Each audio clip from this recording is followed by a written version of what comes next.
Hello friends, welcome to পিউস world. আজকে Sunday, তাই আমি সকালে ব্রেকফাস্টে বানিয়ে নিয়েছি তড়কা এবং রুটি। আসুন জেনে নিই তড়কার রেসিপি।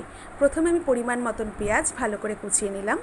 এরপর পরিমাণ মতন রসুন মিহি করে কুচিয়ে নিচ্ছি। আমি বেশ কিছুটা রসুন নিয়েছিলাম।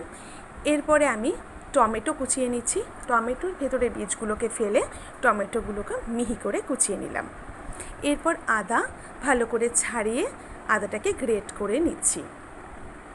আমি 2 প্যাকেট তড়কা বানিয়েছি। রেডিমেড বাজারে কিনতে পাওয়া যায় তড়কা, সেই তড়কাই নিয়েছি। তড়কাটাকে আমি একটা সিটি দিয়েছি। এবার আমি একটু দেখে নিই, ভালো মতন সেদ্ধ হয়ে গেছে। এরপর আমি এখানে একটি প্লেটের মধ্যে টমেটো কুচি, পেঁয়াজ কুচি, আদা কুচি, রসুন কুচি, লঙ্কা কুচি নিয়ে নিয়েছি। কড়াইয়ে গরম হলে সর্ষের তেল পরিমাণ মতন দিয়ে জিরে ফোড়ন দিয়ে প্রথমে আমি পেঁয়াজ কুচিগুলোকে দিয়ে দিচ্ছি। এরপর লঙ্কা কুচি দিয়ে দিলাম। একটু নাড়াচাড়া করার পরে পরিমাণ মতন একটু লবণ দিয়ে দিচ্ছি। লবণ দিলে পেঁয়াজ লঙ্কাটা ভালো করে মজবে।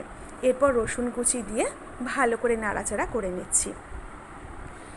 গ্যাসটা অবশ্যই মিডিয়াম ফ্লেমে রাখছি, যাতে ভালো করে মজে যায়, পুড়ে না যায়।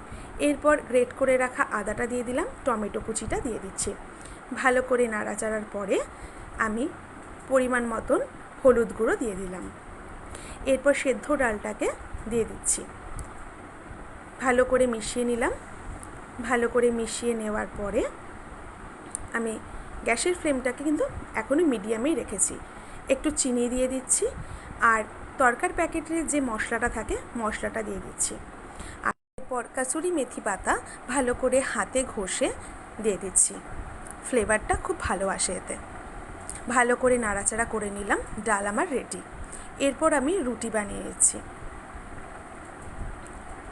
গরম গরম রুটির সাথে তড়কা ভীষণ ভালো লাগে খেতে। আপনারা তড়কা কিভাবে বানান রেসিপিটা অবশ্যই আমাকে জানাবেন, আর আমার রেসিপিটা কেমন লাগলো সেটাও অবশ্যই কমেন্ট করে জানাবেন। ছুটির দিনে তড়কা রুটির কম্বিনেশন জাস্ট ফাটাফাটি। আমার তড়কা রুটি রেডি। Thanks for watching.